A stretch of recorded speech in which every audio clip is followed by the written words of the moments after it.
Hey everyone, you are joining Yuppies and Harpoons. I am the host, Joe Moeller. With me is my friend Jacob, and is another friend, Anthony. Anthony, would you like to introduce yourself to the Yuppies and Harpoons podcast?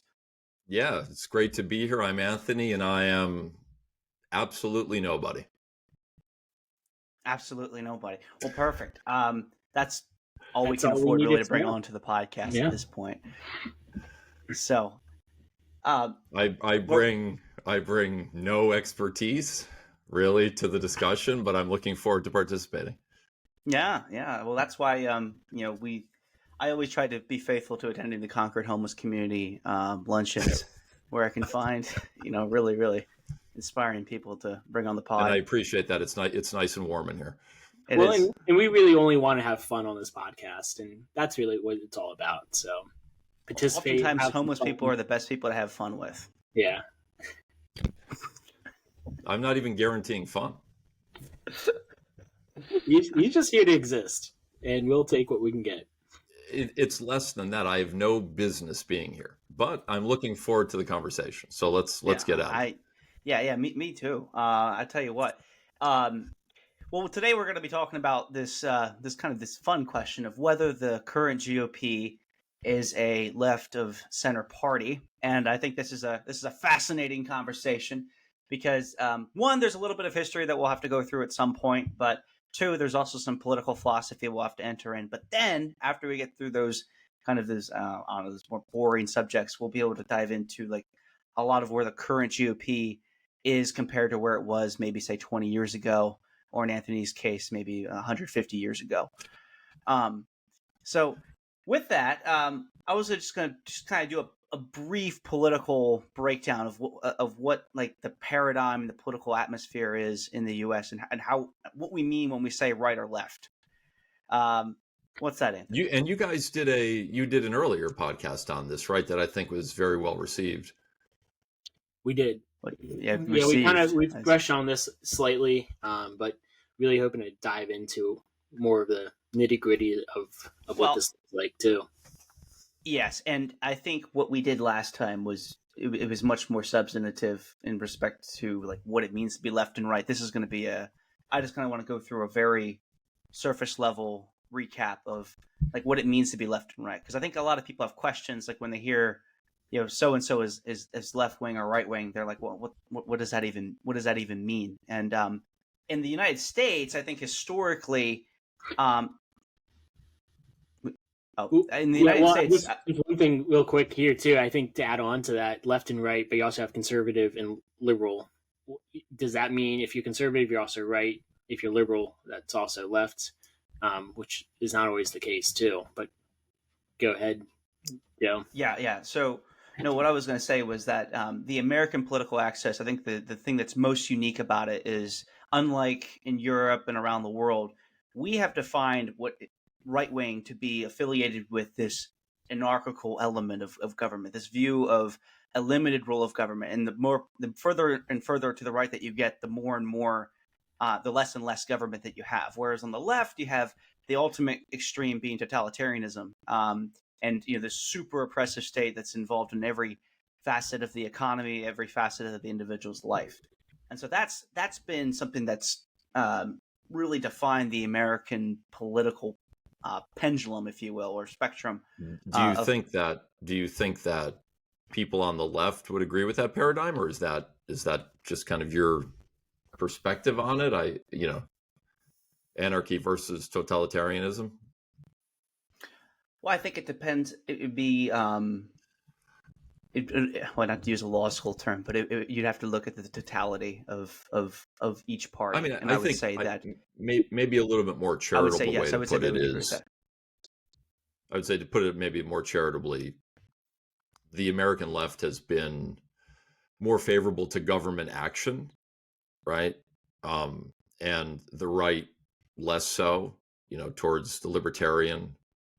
A lot of different shades to that, but I don't think the American left has really been totalitarian. That's more European, I would say. I don't think we've really seen that. I'm not saying that they're totalitarian. Well, I think what I'm saying is it's the that way. I'm saying that the ultimate extreme of either side, if you have like a predisposition to be in favor of more government, that will ultimately, if you take it to its the outer ends of what that means, it's going to be more government. Whereas if you are hesitant to have the government involved in your life, then that's going to, the ultimate end of that could be no government. And so that's the paradigm that I'm operating between, and in that sort of a political paradigm description, if that makes sense. Yeah. So totalitarian, anarchy, I don't think either of those are very kind words, but I don't think when you get to the outer extremes of any paradigm, you're going to get to something that's preferable. I think that you need, that's why a lot of people affiliate with near the center, because they're not, you need some of both sides. But actually, I think we're going down a rabbit hole. What I was saying though was I think there's three political paradigms that make up the American political paradigm. So the first and primary and most important one historically has been this totalitarian v. anarchy paradigm, and where Democrats have largely been on the left, Republicans have largely been on the right. And then the other one would be this this suspicion and skepticism of existing institutions, and the desire to upend existing institutions versus a trust in institutions. And so that would be the other left and right wing. And the third would be globalism and nationalism, basically having a view of a more like a globalist would be someone who would put the needs of the world ahead of the immediate needs of their own country, as opposed to someone who is nationalist who just does the inverse, where they put the needs of their country before the needs of the world. And so I think that those three, if you condense them into one, you kind of get this American political paradigm.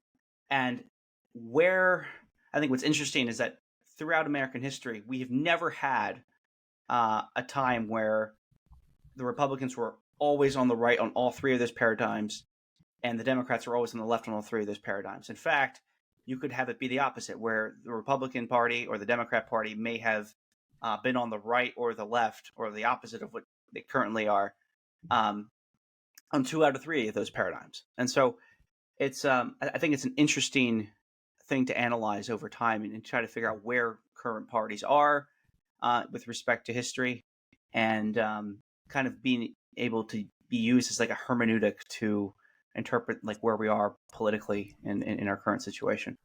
And I think one thing we're going to kind of highlight a little bit on this podcast is it's always a spectrum, and it constantly is flexing, flowing. So whether 2 out of the 3 points the Republicans are on, those 2 points might change, and it might shift over time period. And that's kind of what we've seen in the since the early 2000s, 1990s, with the Republican Party to the Republican Party of today, is like shifting in those, the weighted average of those paradigms. Yeah, Anthony, what changes have you seen over your long-term observation of the GOP? Over my long-term observation, are we done with the history lesson, or do you want to touch on anything else there before we? You are the history. That's why we brought you on. That was good. That was a good one. I'm looking at the list you put together here, and I see, the Civil War, and I just didn't know if we're going to go through all that, or, is John C. Calhoun going to be discussed? I don't know.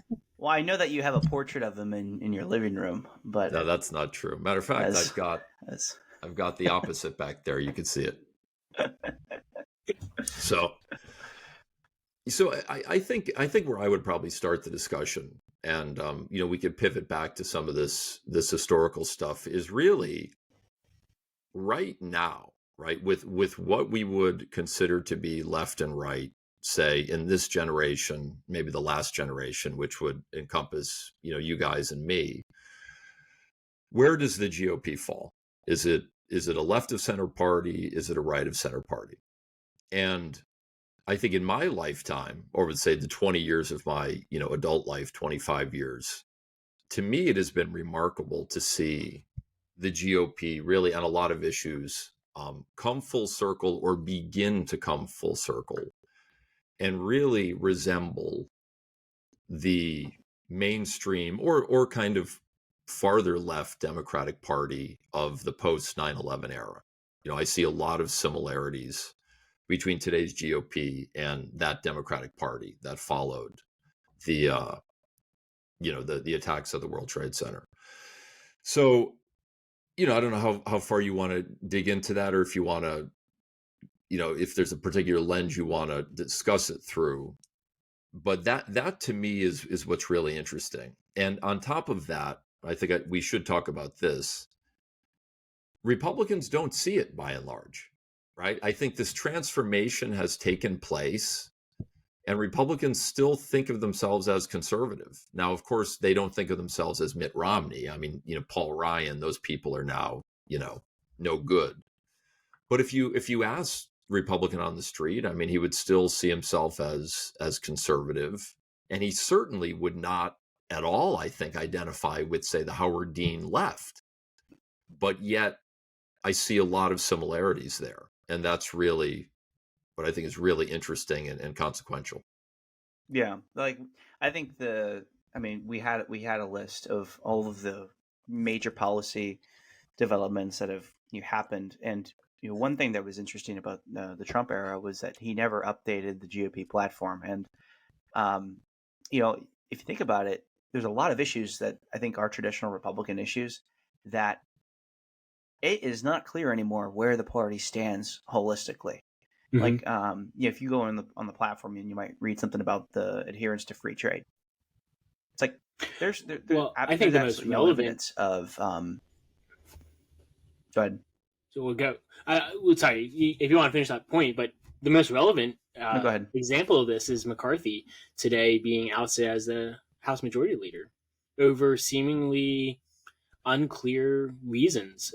There's no platform changes or really any major changes being requested by Matt Gaetz and his kind of scoundrel crew that is following him. 7 votes oust the House Speaker, who overall has kind of been closer tied to the platform, more of a conservative movement. And then you have this fringe group who doesn't have a strong platform, doesn't really have demands. They just don't like McCarthy, are fed up with whatever system it is, and just want it ousted. So there's just a lot of confusion.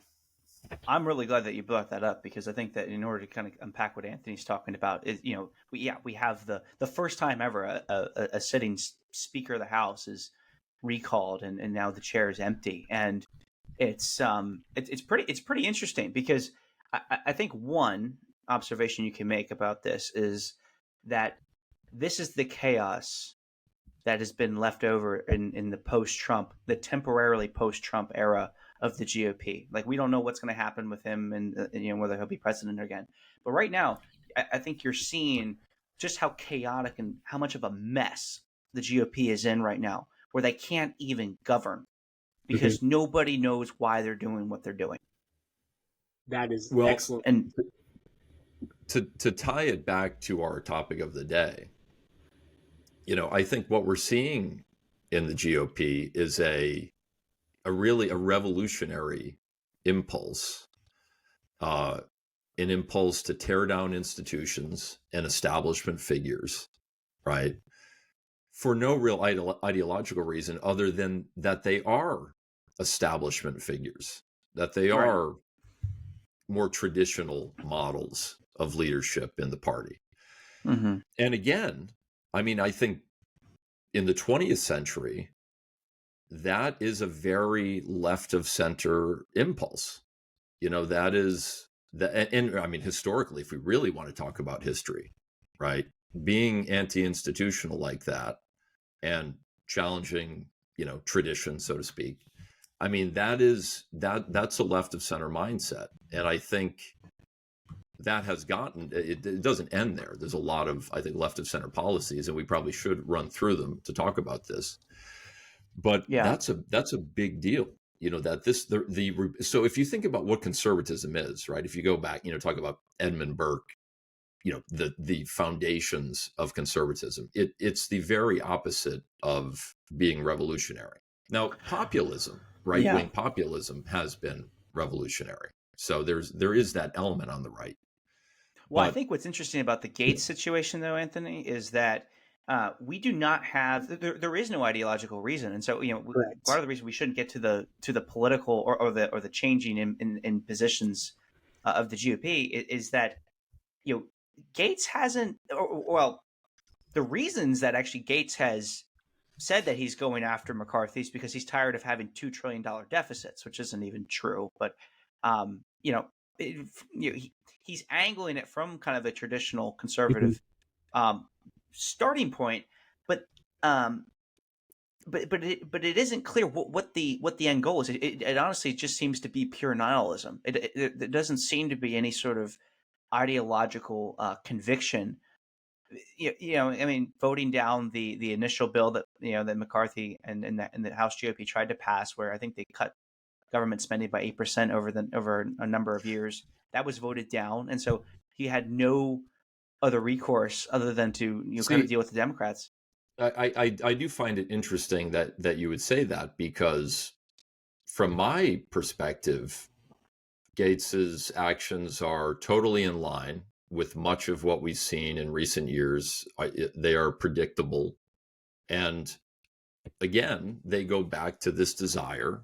You call it nihilism, but I think, these folks would say, we need to burn it down. We need to clear the brush, for us to have the sort of GOP and country we want. It all has to be destroyed. Now, I think that's, madness, absolute insanity. And I can't stand these people. But there is an ideology there, and it's not just nihilism. There is a plan. I mean, this is the Trump, the Steve Bannon, people like Gates or whatever. I mean, this is the playbook. And McCarthy, who of course came, a friend of Aaron Cantor, how did he, by the way? Yeah, he's a Paul Ryan guy, right? I mean, he was, and somehow he squeezed in 9 months ago. But he's very much from that old establishment, and these guys were just waiting. I mean, it took them 15 votes to get in initially, of course, and people like Getz were just biding their time. So to me, it's expected. You listed a list of names there: Steve Bannon and Trump, and these people who want to tear everything down and rebuild. That's exact same playbook that Elizabeth Warren on the left. That's her playbook as well. Basically, destroy what we have, rebuild, and we'll be better off. And that's almost, you see similarities, and I think we'll touch on this much more often throughout the episode of basically each party is saying the same thing. There's not really that much originality in what they're saying. And what is happening almost is the path of least resistance is winning. It's easier to write these really big bills and spend a lot of money because it keeps people happy. You don't have to answer hard questions. And therefore, you drift into this lack of consideration in what you're actually doing, lack of sticking to party platforms or sticking to conservative ideologies and really going with whatever is the easiest path forward. And then you get these resistance with Matt Gaetz of saying, what's going on here? But they don't have ideologies themselves. They just can call out issues. I'm not defending Matt Gaetz. I personally can't stand the man. But I think what you see is this backlash of they can tell it's not going well. They don't really know why, though, and they don't have a solution to it. So they're just causing madness in the meantime and thinking that's going to fix the problem when it's not. Well, the other issue I want to point out, though, is I think sometimes these revolutionaries can be, emboldened when they have a lot of leverage, and this absolutely wouldn't have happened if the GOP hadn't run a bunch of conspiratorial candidates in the 2022 midterms and actually campaigned effectively and won 240 seats. Matt Gaetz wouldn't be able to do this, and I don't think this would have happened in the current GOP. This is because the GOP failed to articulate a message that was, appealing to voters in the 2022 midterms, to have a safe governing majority that was veto proof of basically a crazy caucus that can wreak havoc for the party. And so I think that's important because yes, I think that what Anthony, I think what you were saying earlier was that this is predictive behavior with a party that has all of a sudden become in favor of this revolutionary instinct as opposed to having trust in institutions. What I see when it comes to like pulling back the current speaker and the vote for the current speaker, there's only 7 Republicans in the House voting to do that.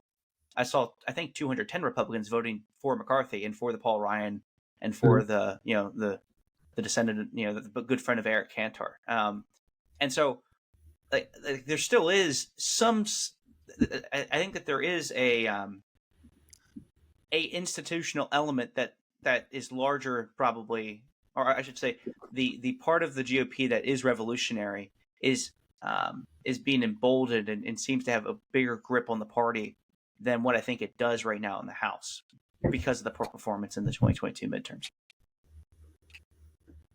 Mm-hmm. Yeah, I think that's right. But I don't think the House is really where the action is with the GOP. Sure. Right. I mean, it's clearly with the once and, future nominee Trump. And this is certainly where he is.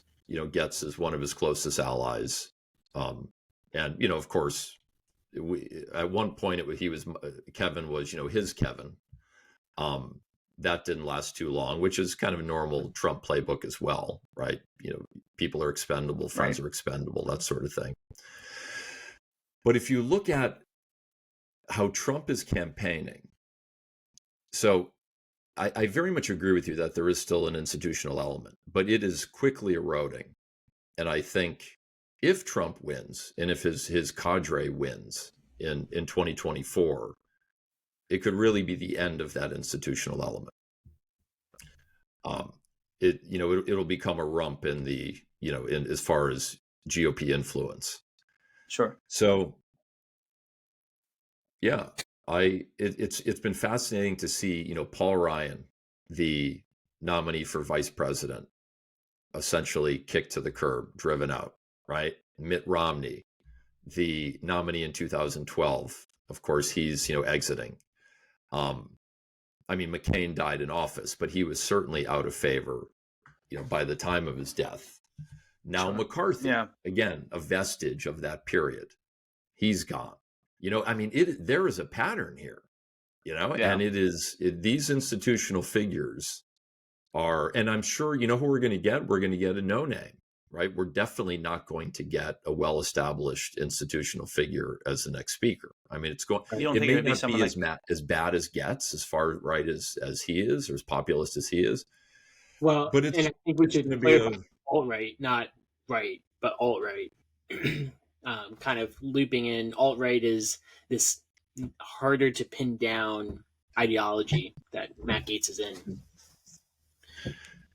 But I think it might be worthwhile, since the topic is the GOP a left-wing party? And I wouldn't say left-wing. Is it a left-of-center party? To talk about some of the ways that, at least I see it is, and then, get your response from that. And I won't go through the whole list.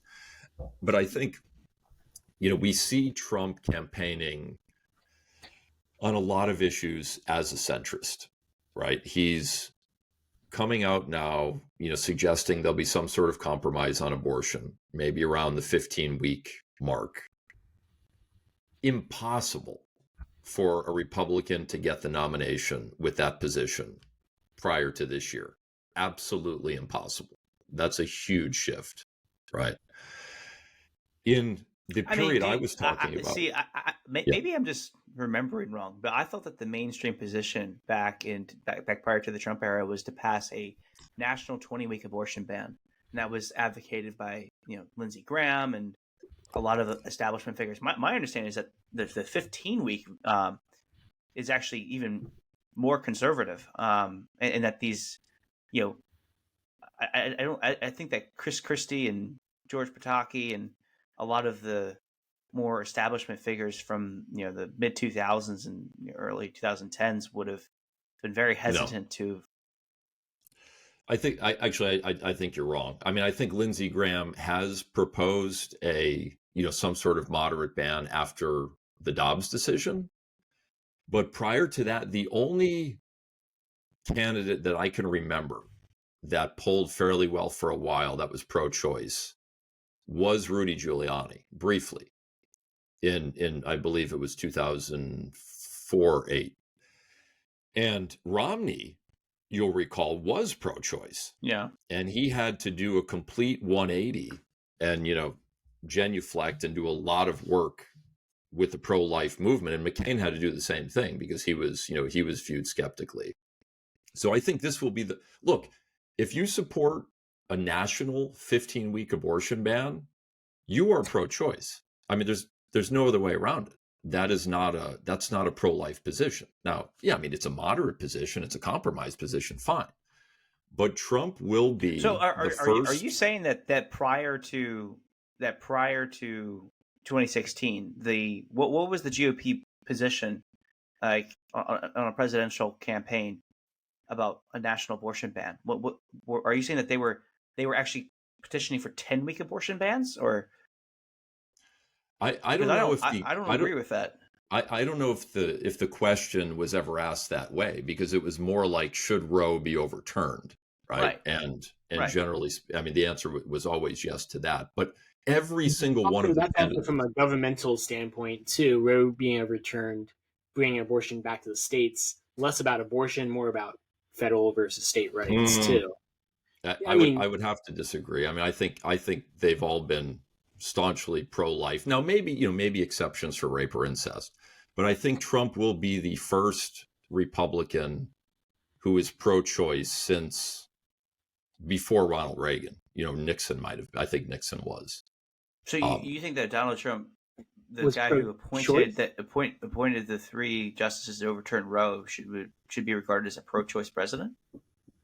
I think if he's running for a national 15-week abortion ban, there's no other way to define it. So, let me ask you this: if at the beginning of his term, if he ran when he was running against Clinton, and he said, "I will nominate justices who will overturn Roe, and after Roe is overturned, I will pass a 15-week national abortion ban," do you think any person would have regarded a candidate running on that as pro-choice?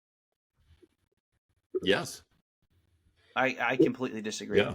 I disagree as well. And do you want to go first, Joe, or do you want to go ahead? So I think there's a reality to there's a difference between right and conservatives, and then also kind of religious groups as well. When you look at consensus and polling across America of what people want in abortion or what they feel they can allow, it's closer to that 15 to 20 week mark, depending on the polling. So as Trump, as a candidate running for president, he has to keep that in mind. Any candidate running has to keep in mind what the consensus across the nation is. It's closer to that 15, 20 weeks, which you're calling is a pro-choice or at very least a moderate position. But that's kind of considered the pro-life position, to be honest, but nationally. I couldn't disagree. What I don't understand, though. From there, you can get more like hardcore 0-day, consent at conception abortion going from there. But you have a kind of a national consensus polling-wise. The people, in order to get elected, you almost have to be in that. Unless you're saying that Trump, there is one. I guess I can maybe understand if you're saying that Trump would run on a 15-week abortion ban that said no state can make abortion illegal before 15 weeks and no state can make abortion legal after 15 weeks. Then I think you're talking about something different. But if you're saying that Trump, my understanding is that all the bills that Trump and other GOP candidates have run on has been to make abortion illegal after 15 or 20 weeks, not placing limitations on states to be able to be even more restrictive. I think, well, for one thing, Trump has said that everyone is going to like this, right? I mean, that was criticized. It's a compromise that everyone is going to like. So I don't think he's been too specific on what that means. And he never will. I do have to disagree with you guys. Now, the circumstances, of course, are different because we're post Dobbs, and now this can be legislated. But Mitt Romney, John McCain, George W. Bush, Bob Dole, Ronald Reagan, none of these guys were for a moderate, 15-week abortion ban or anything like that. They were pro-life. Now, would they dodge the issue? Did they put the focus on the issue? No, for the political reasons you're talking about. But I also think you're confusing something else. The country has gone to the left on social issues, right? And the GOP has gone to the left with the country. Gay marriage, clearly. Abortion, we're seeing that happen, and I think that will happen even more. Now, you can say, well, the country's gone to the left, and that's fine. But that doesn't change the data point that the GOP is a left of center party, right? Now, I guess you could say, well, the center has moved, right? But if we're looking at this kind of in the traditional paradigm I started with, where were conservatives, where was the GOP a generation ago versus today? Yes, the country's moved, but the GOP has not, attempted to challenge that. I mean, they have to some degree, but now they're just moving with it, right? I mean, I think gay marriage is an overwhelmingly clear issue where the GOP is no longer fighting that fight. I just don't think that Republicans, I think before Dobbs was passed, I think that Republicans were able to hide behind Roe and just say that they were pro-life and offered no distinction of what that meant other than appointing justices who would overturn Roe. So I don't think that you can. Yeah, I don't think that you can say that supporting a 15-week. I mean, again, it depends what you mean by a 15-week abortion ban, but I can't see if you pass a 15-week abortion ban, that is a more restrictive. That's going to lessen abortion access around the country. So I don't see how that's a pro-choice position. But if you're reducing access to abortion, it's a moderate pro-choice position, right? I mean, it's not an absolutist pro-choice position. It's a moderate pro-life position. But it's because I say moderate pro-life because to be pro-choice, because you can't. It's like saying you're pro-gun, but then you're restricting access to guns. If you want to call it moderate pro-choice, moderate pro-life, it's a moderate position, right? And it's certainly... Okay, sure, I'll agree with that. We can get behind that, yeah. And we need to move on to a different topic because there's a lot on here that we do important. I mean, but that is a move to the left for the GOP. I mean, I stand by that. I think one thing to mention too, gay marriage and abortion are two kind of unique topics. These are single issue voter topics. If someone is pro-life and they're going to vote whatever is the more pro-life candidate or vice versa. They're very polarizing topics. And I don't know if they always completely fit into what we're talking about here in terms of left of center. I don't mean that to brush over them, but they're kind of unique topics on their own when there's larger topics that really impact the movement of everything else a little bit more so. I would have to disagree. I don't think there has been more important topics for a lot of Republican voters. I mean, I think abortion was a lot of Republicans were one issue voters, right? They held their nose. They voted for Trump because, he's the most pro-life president in history, right? He said that. Others have said that. Well, I don't think you're going to be able to say that in the next term if he's for a 15-week abortion ban. But I think we could say that in the Biden term because of all the pro-life legislation that's been passed at the state level. Not by Trump. And he's called some of that terrible, right? But he's called some of that terrible. I mean, you're being cute though, right? Because I mean, he's criticizing that legislation. I don't see how that's being cute. Sure. That's being moderately. I would say it's being cute because he's being cute, right? He doesn't have a platform. There's not an ideology, so it allows it to drift to the center left because there's not really you can't pinpoint Trump on a topic, right? This is where it's all going back to: is the Republican Party is not sticking to a platform. They didn't renew their platform in 20 or didn't make a new platform in 2020. They just renewed the one in 2016. Basically, they don't want to be stuck to anything anymore. It's the party of spending at this point. It is not the party of fiscal conservatism that personally, like, that's a huge factor for me is, will we have enough money as a country? And right now you have Reagan massively increasing the deficit. You have Clinton, right? You have a surplus, actually, first time now, led by a GOP Congress, but Clinton is the one that signed the bill. Bush then expanding the deficit again. Obama, you see the deficit decrease. Trump, one of the highest spenders of any president, and that was just in 4 years. Biden hasn't hit that yet either. So, the party wants to say certain things, and then they do the exact opposite. And spending, I think, is one of the most clear examples of that, is willing to spend nonstop. Part of that is because of the low tax approach to it, which costs in the short term and pays off in the long term. But nonetheless, the deficits still increase. You have to, if you're going to cut taxes, you have to cut spending. And it seems like the GOP is clearly much more principled with holding Democratic presidents to fiscal accountability than it is when it's in office. And it's not necessarily vice versa, because you didn't see the Democrats, when they got a hold of the House, being able to drive the deficit down the way that that the Republicans were able to drive down the deficit under Obama. But and here again, we have a Republican House, and you're probably going to see a reduction in deficit spending. But under Trump, if you just go up and look year by year deficit spending, it went up every single year.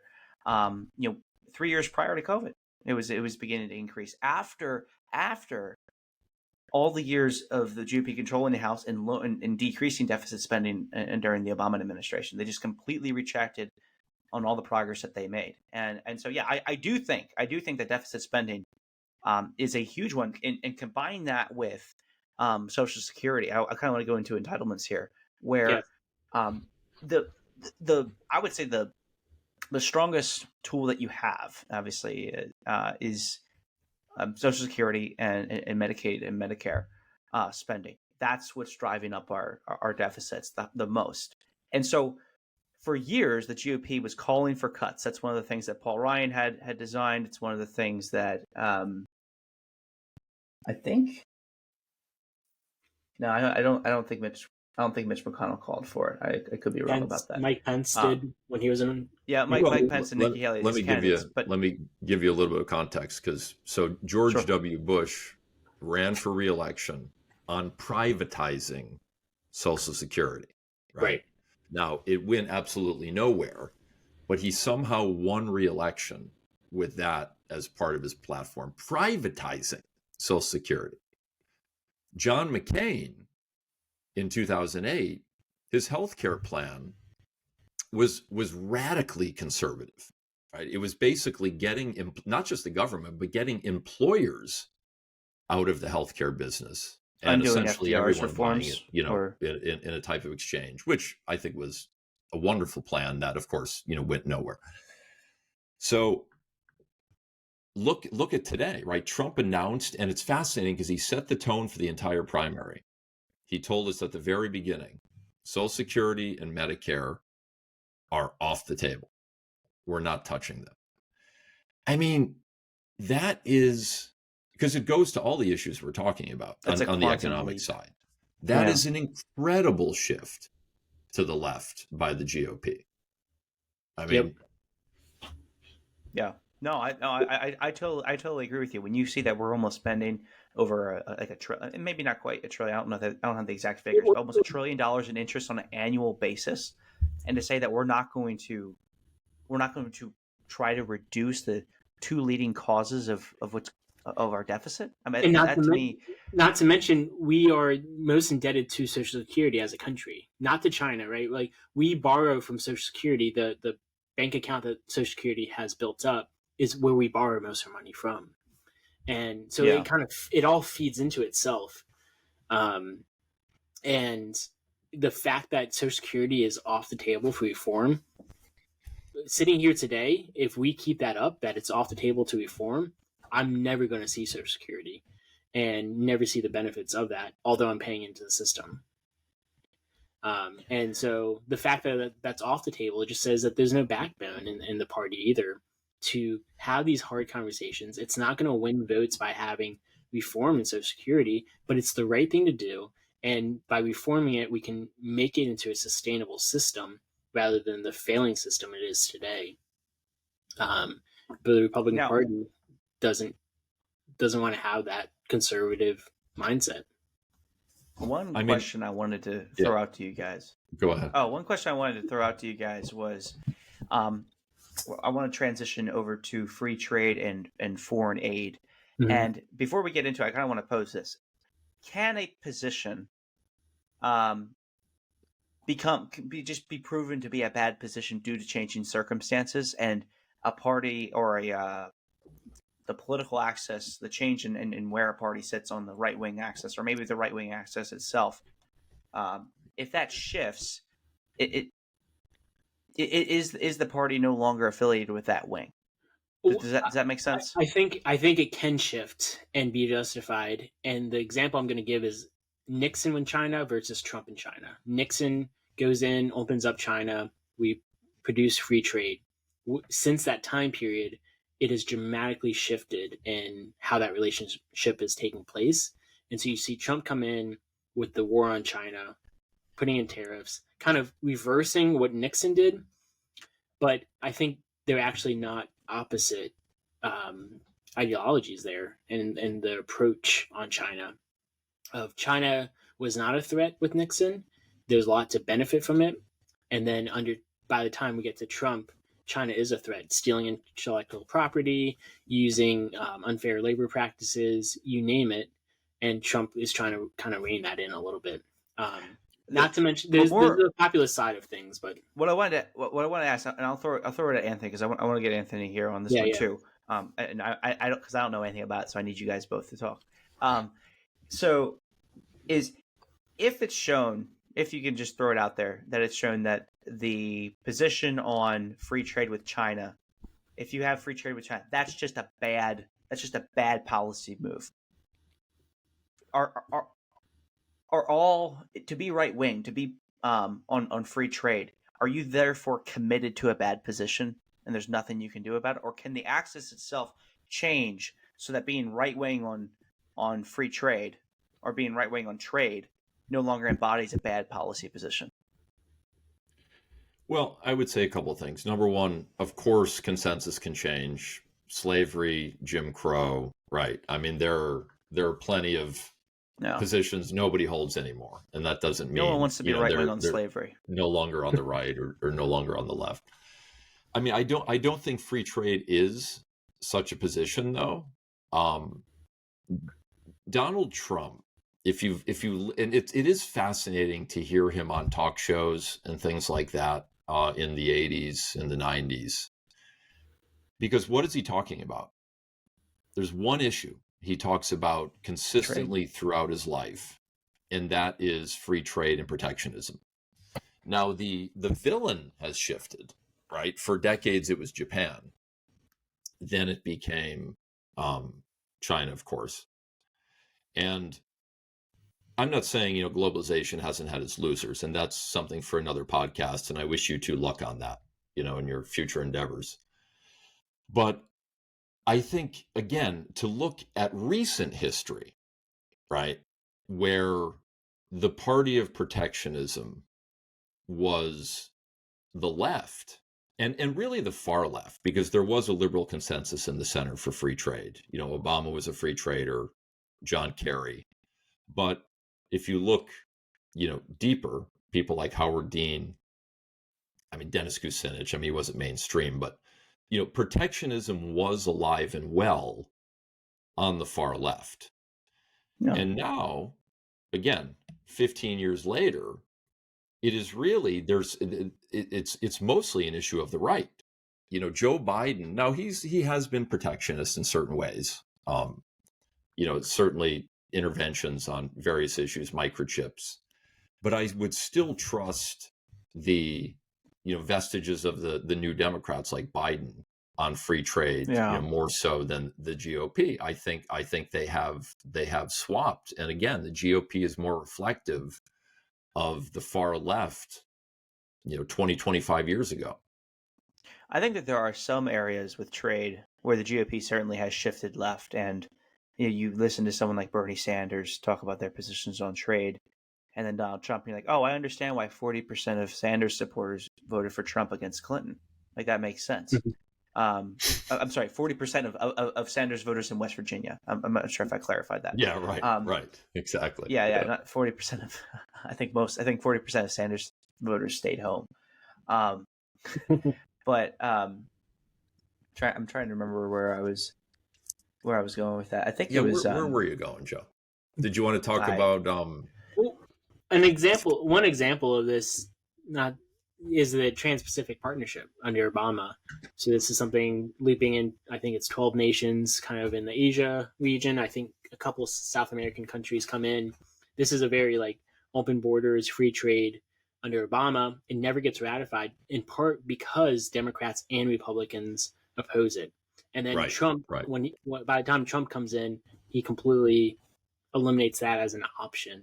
But you kind of see that shift of under Obama, it almost goes towards a free trade towards the Democrat Party, and a more populist towards the Republican once Trump comes in. Well, it would be interesting to see the vote totals on that. And maybe it never came up for a vote, but I feel like it maybe he pulled it and it wasn't. But there was there was a vote on it. There was a vote. Yeah. Yeah. Let's see if we can find that data.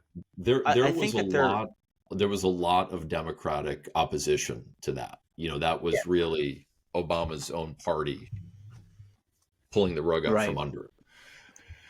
But I also think that there was a side to trade where on the left there was this concern, where we had high labor standards for American workers, and then basically we exported our manufacturing because we didn't want to have to pay for the cost to have those standards overseas.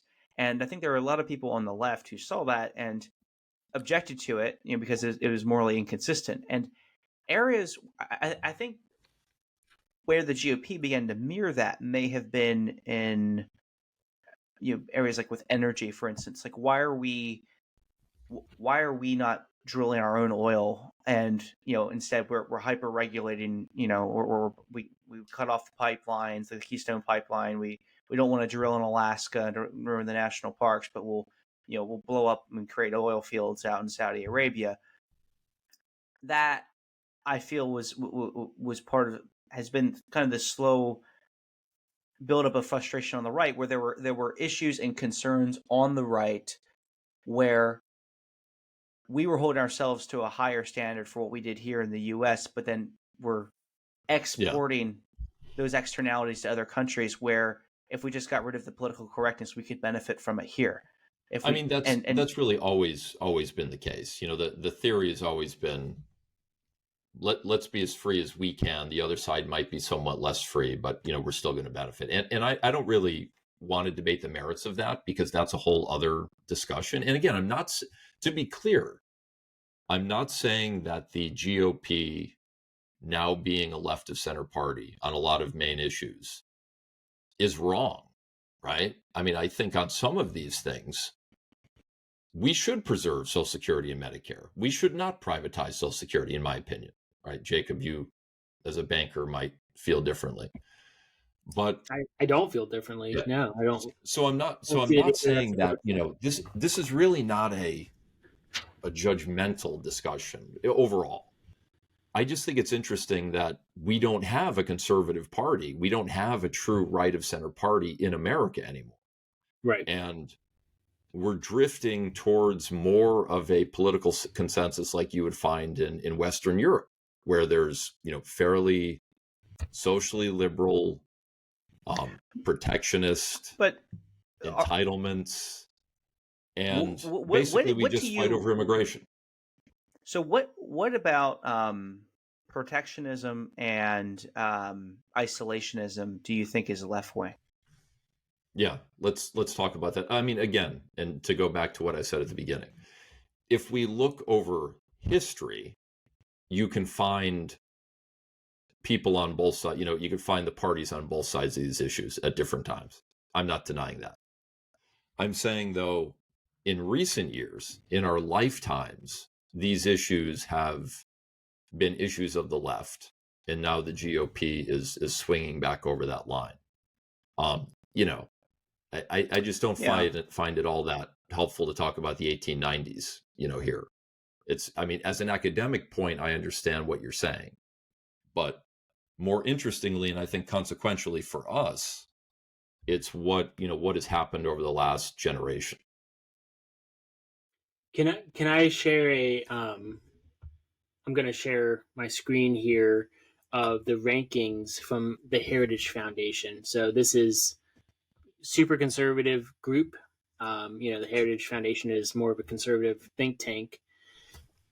When you listen to Bernie Sanders, it's all about, the Scandinavian countries, Denmark, Sweden, all these countries. That's his ideal for America. And the right, the Republicans often say, like, we do not want Sweden, Denmark system in America. That wouldn't work. That's not American ideology. But then you have the Freedom Index. This is put on by the Heritage Foundation. Number one ranked country is Singapore. The U.S. is ranked at 25th as the most freedom. And you actually have Sweden, Denmark, and Finland, and Norway. All the Scandinavian countries rank higher than the U.S. in terms of economic freedom. And so there's this mismatch between talking points and realities of what's happening, and where you have these super socialist countries ranking higher in economically freedom from a very conservative think tank. So this is like not biased information. Probably kills them to print this, but it's kind of the truth of it all, where it shows just how far the US and just how disconnected the US is from reality when it comes to this topic of center left, center right.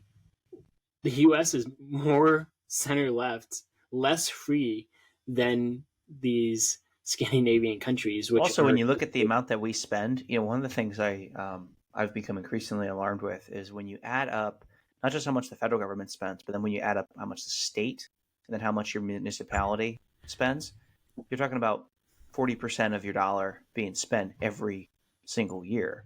So between all three governments, and so that has happened under that accumulation of spending has happened under both parties, and I think that's kind of going back to what you were saying, Anthony, as well, which was about your reference for what it means to be center left is really only over the past 20 years. I guess if that's what we're looking at, then sure, there might be a lot of overlap. I'm more willing to concede that the GOP might be much more similar. I would say from Ronald Reagan, right? The birth of modern conservatism, because really conservatism, as we think of it and talk about it, is a new thing, right? It didn't come to power until 1980. Richard Nixon and Dwight Eisenhower and Republicans of that ilk were very different. Let me add a clarification on that. I think too, it's more of neoliberalism than conservatism. The whole idea of you see the shift under Nixon, and then really Reagan perfects it. Of shift from more towards this neoliberal idea.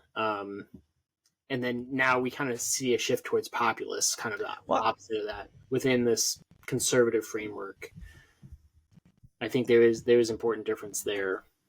Yeah, there's definitely a shift towards populism, and I do think that's still of the right, and we should probably kind of run down that list, just to be fair, before we close it out. But I think on some of these really core issues and we should talk about foreign intervention because that's a huge one. But on some of these core issues of, kind of the Reagan through Bush years, really going all the way through the Romney nomination and failure, the GOP has abandoned those positions and has just moved to the left. I just think it's plain as day. Because I guess what I'm seeing is that if I look at for instance my I know people who have been involved in the Constitution Party, and like I had to. In fact, my grandfather was the chairman for. Actually, I think still is the chairman right now. And growing up, I had to How go are they to like these doing? constitution. Do they have a good nominee I don't. for this year? Or? I don't know. I wish Did I you not did, watch but the debate, Anthony? You know, the highly publicized debate of the Constitution Party. He I wish them left luck for the Free Staters. So, no. But what I was getting at was I have to think about like what it actually means to be right wing and kind of growing up under the going to these Constitution Party. For those who don't know, the Constitution Party is a ultra conservative, like very very limited government. They don't like the Constitution because or it's a joke. It's a running joke that the Constitution is too liberal. That we need to go back to the Articles of Confederation. We need to go back to the gold standard. We need to pull out of the UN.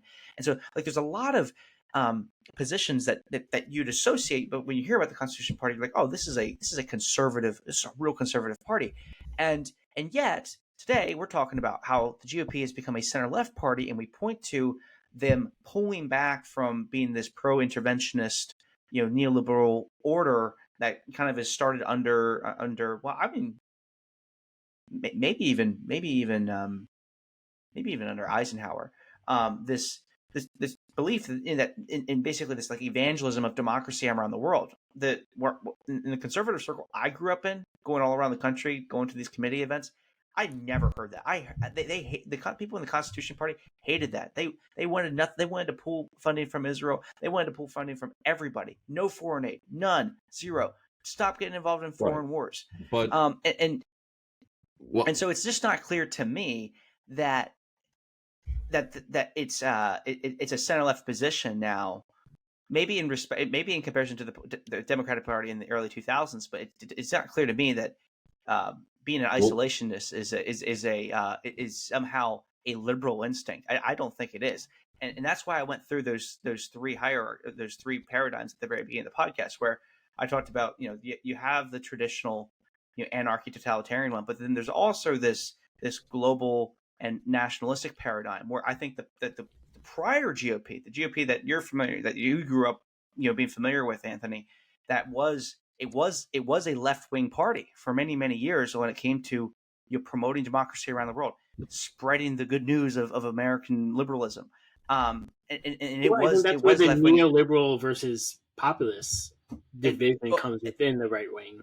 And then it swung recently back into the classically conservative isolationist position.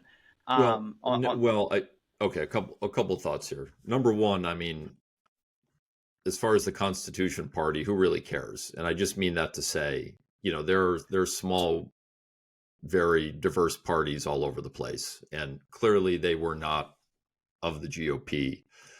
And the Republican Party but they're a part of the political axis. They're a part of the political axis the same way that the Green Party is to the left of the Democrats. Yeah. And so, but I mean, the fringe axis and, and we're talking about the GOP. Where was the GOP versus but where we're talking about today? the GOP on an axis.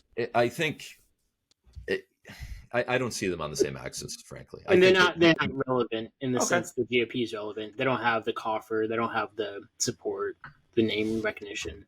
Is that kind of what you're getting at, Anthony? A little bit? No, I mean, I just don't see. I mean, there's some crossover, on the Venn diagram between the constitutional or constitutionalist or whatever it's called party and the GOP. But I'm just saying, I don't think anybody would characterize the Constitution Party's view on foreign aid as center left. I don't think anyone would probably characterize it at all, right? Because it wasn't significant enough to characterize. But look, there are Pat Buchanan. That would probably be a better example. There is an isolationist streak. Ron Paul. Ron Paul.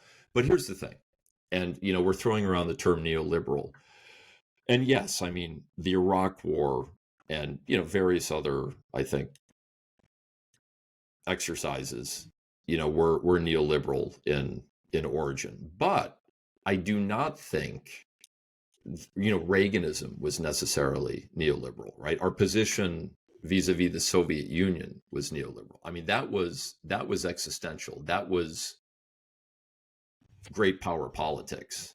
And what is interesting, neoliberal then of Reagan? What's that? What part was not neoliberal under Reagan? Well, I think the idea of invading Iraq and instituting democracy that's not under is Reagan though. What under Reagan? wait, no, I know. I'm comparison. Like that's the the neocons. That's kind of your most objectionable neoliberal / neocon venture.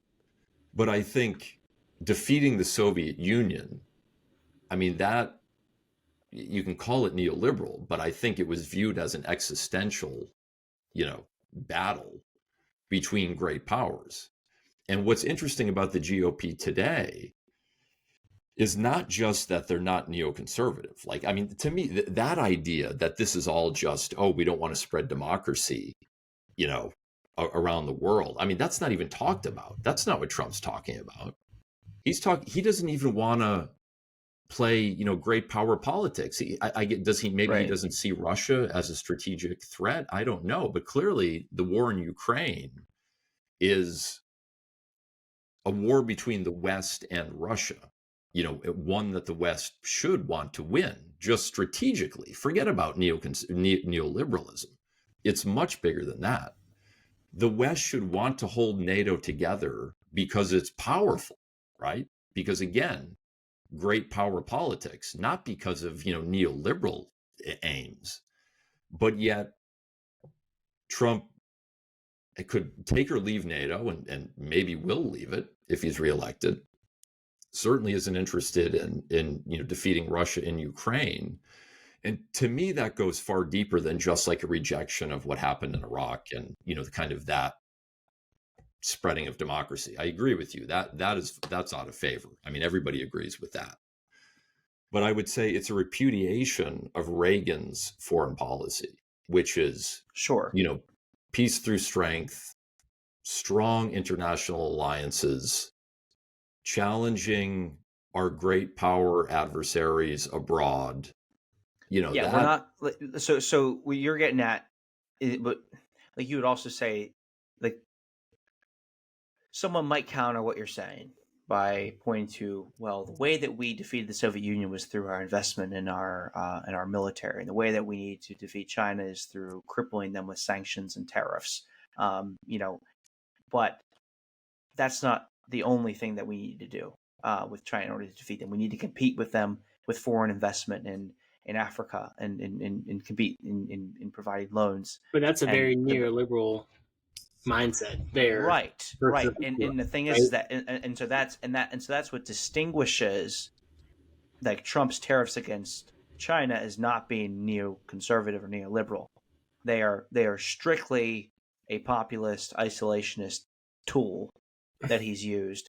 And the reason they're not the evidence for that is that he's not competing with China to build up a network of alliances throughout the global supply chain the way that China is. He's not competing with them.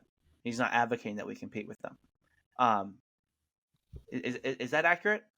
I disagree in the sense of Trump is without a doubt populist president. I mean, you can't separate the two. I think the tariffs on China, or at least some kind of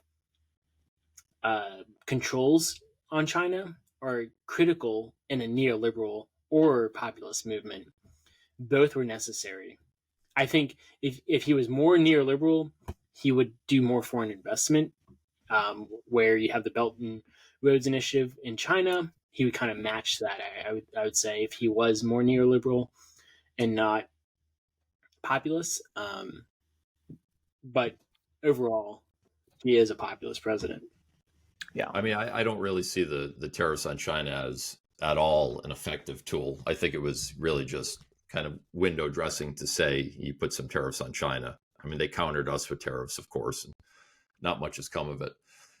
But I guess, again, looking back at that generational shift, I just remember how anti-interventionist the left was during the Bush years, right? I mean, you would hear very similar rhetoric about the intelligence state, right? The Patriot Act, intelligence failures around the Iraq War, which clearly were justified.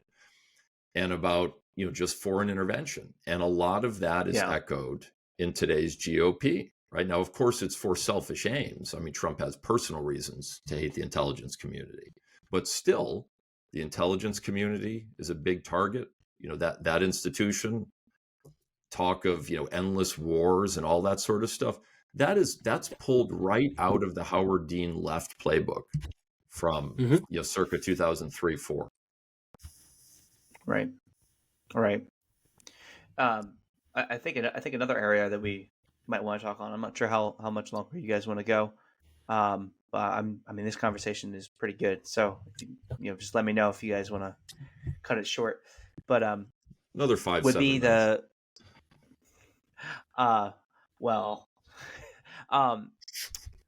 But basically the GOP's view on, or the trend, not the GOP's view, the ominous GOP view. How does the GOP approach corporations? And we've kind of seen this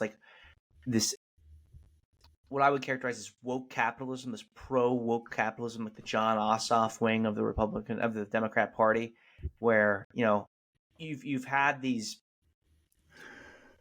shift of college educated, fiscally conservative but socially liberal voters gradually just almost entirely associate themselves with the Democrat Party, and kind of out of nowhere, the Democrats they've become like the moderate, at least in terms of tax structure, party. Wait, say that again? I was saying that as socially liberal but fiscally conservative voters have exited the GOP, specifically white college-educated voters, into the Democrat Party, you've seen with elected people like like U.S. Senator John Ossoff, kind of promote a oddly woke, laissez-faire form of economics that's been slowly sprouting in the Democrat Party, and you have not seen a huge crackdown on low taxes. Like the Biden administration has not passed any, has not repealed the Trump's tax cuts. They've kind of given some lip service to maybe doing it, but the fact is they had full control of the Congress, and Joe Manchin supported undoing the Trump tax cuts, and they never did it. And they did. I mean, that it is the platform though, and the overall rhetoric around that, and they have. But they didn't do it when they had power. They've had restrictions onto corporate taxes, trying to close some loopholes and so forth. That is something under the Inflation Reduction Act that did take place.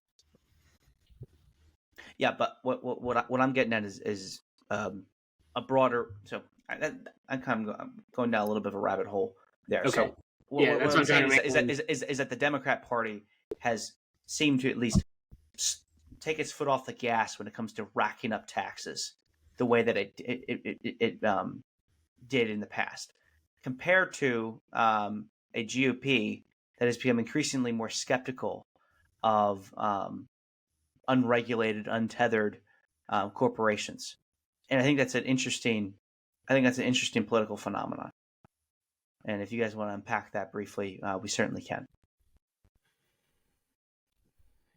Yeah, I mean, very briefly, I do think we've seen this on the state level with DeSantis, and I think there are pockets of this on the federal level, like Josh Hawley and J.D. Vance and probably others on the way, that are very willing to use the government, right, in an activist way to win the culture war and, fight the culture war. And I mean, that is also a shift, obviously. Now, it's for conservative ends, it's for more traditional ends, but being willing to use the government in that way, I think, again, is something we would traditionally associate as left of center. Right. Well, I kind of take a different approach on this topic. In my opinion, the GOP and the Republican Party removed themselves from the culture many, many years ago. And what happened is they removed themselves from the culture thinking they are better to do so, rather than engaging in the culture. So in that vacuum, what you saw was this rise in kind of these woke ideology. And I would love to hear what you guys think woke means. Give a definition of woke, because in my opinion, woke means very little because it depends on how you use it. But you see this rise in this woke ideology, and I'll use that because that's what a lot of the Republicans will use in kind of countering this corporate woke ideology and big corporate viewpoints. So what happened is there was a vacuum. Liberal ideas stemmed through big corporations, got to the top, and then at that point they were a very competitive, and they could compete against the government essentially. These, Amazon, Google, or Alphabet, these types of corporations are now setting the tone for what culture is. You see this in the donor base of how many employees donate to what party, and there's other examples as well. I think the Republican Party kind of got caught on its tail a little bit, in the sense of this all came to fruition during 2020 when all this kind of caught on fire, and the GOP was sitting there saying, we don't know what's going on because we've been so reserved from all of this. We pretended like it didn't matter, and now it does matter because it's not at all what we envision America to be. And so now you see this backlash, I think, because of that. Because they didn't engage with wokeism early on, they pretended like it didn't exist, or they pretended like it wasn't a threat, but it was a threat the whole time. And now they're clearly saying this is a threat, and they're attacking it full frontal, but they don't have any game plan to really address it, and they don't have any counter argument to really support it, because you see people on the Republican Party being hypocritical about the same issues that they're promoting. So it's like, well, this is pointless. So I think some of the reaction you see with DeSantis and Disney, that fight there, part of it is the Republican Party decided, for whatever reason, not to engage with culture. The left said, this is our way to have a lasting impact, and they fully engage with culture. That is why, like Hollywood and many of these different institutions that drive culture are left-leaning completely, because the Republicans decided to pull out and said they're not relevant topics. Why would we engage in this? And it left a vacuum, which was backfilled by wokeism. I don't know. I mean, I think evangelicals have always engaged with the culture. They were also busy building their own, very robust culture.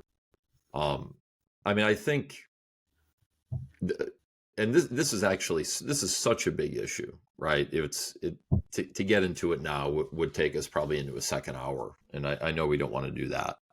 Yeah, but that's true. I guess I'll just say that I think there's something to what you're saying, which is Republicans, because they were not kind of comfortable with using government as aggressively as Democrats, just didn't fight the culture war within the government or within the academy. Can I give an example to defend myself a little bit? No, I'm not disagreeing with you necessarily. So yeah, I know you're not. Marginally Taylor Greene, right, is kind of this like anti-woke. Let's fight the wokeism of it all. And this is why I hate the word woke, because there's no definition to it, but it attracts voters. So you have this congresswoman who has led, she's in charge of quite a bit at this point. And she's sitting there having an affair with her husband of 25 years with her gym manager, right? So completely counter to what I believe as like conservative family values. She's cheating on her husband. That's not like a conservative value, but yet she's kind of seen as this like conservative leader at this point. And it's this very backwards system right now where we have these people who are saying we are the most conservative people in the party. Taylor Greene, Greene saying this.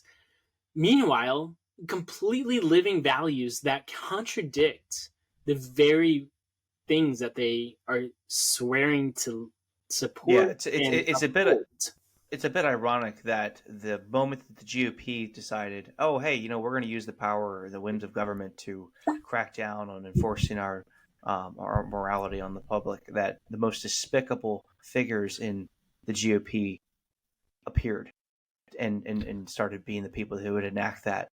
Right. I mean, it's just, talk about learning your lesson. I am happy, Joe, that it's based on what you said. You finally come my way on DeSantis, so I do appreciate that. Oh, I think you're dead wrong on DeSantis and Disney, but that's a total. I don't care about Disney. I'm just DeSantis overall. That might. I kind of. Is it worth diving into the disagreement there? Because that's kind of interesting. No. It's a manufactured disagreement.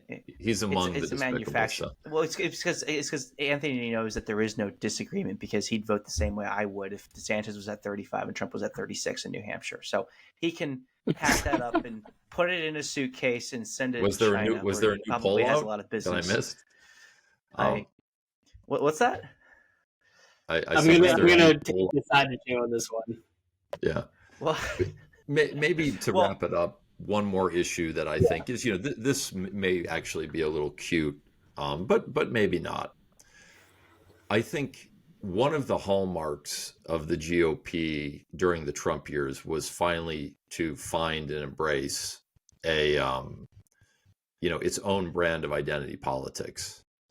And when I was, again, kind of in my 20s during those years, the Bush years, the Obama years, it was always such I thought, potent critique by the right of the left that they were, just playing identity politics, women, race, the kind of the usual stuff. And now, there's been examples of the right doing that over the years, certainly, but it was really, I think, at the heart of kind of the left wing, the way left wing politics worked. And Trump, leaned into that and kind of the victimization that goes along with that. And my goodness, has it worked, right? It has totally transformed the GOP into a party of identity and victimization, just proudly wearing the badge of victim, to all sorts of different villains. And again, I mean, I would say that is very much a move to the left. And maybe that's because I'm a conservative, I'm saying that. But, that to me is kind of left-wing politics that we've adopted, and just one more example of that. I think you really summed up a lot right there, to be honest. And I think go ahead. No, yeah, that's all I had to say. I was just going to say that even if, I think we're being a little rhetorically fun here, taking some rhetorical freedom and saying that is the GOP a left-wing party? I don't if it's a left of center party. Yeah. I think it was indisputable. What's indisputable is that it certainly has moved to the left, and that's I think of crucial importance, is that we're not saying that definitively that on the GOP is now on the left of center, but it is blatantly clear that it has moved to the left. And that benchmark is going off of just 20 years ago and where the center was at that point in time. Yeah. So, well, hey, I think that this is a great spot.